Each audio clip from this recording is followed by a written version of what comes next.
You ask Tiger to solve. This deals with linear equations with one unknown. The final result is x equals -2. Let's solve it step by step. Simplify the expression. Expand the parentheses. Multiply the coefficients. Simplify the arithmetic. Expand the parentheses.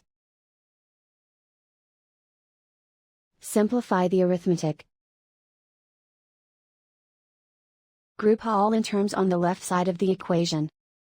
Add 7x to both sides. Group like terms. Simplify the arithmetic. Group like terms. Simplify the arithmetic. Group all constants on the right side of the equation. Add 6 to both sides. Simplify the arithmetic.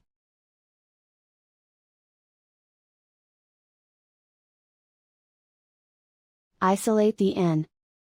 Divide both sides by 25. Simplify the fraction. Find the greatest common factor of the numerator and denominator. Factor out and cancel the greatest common factor. And so the final result is x equals -2.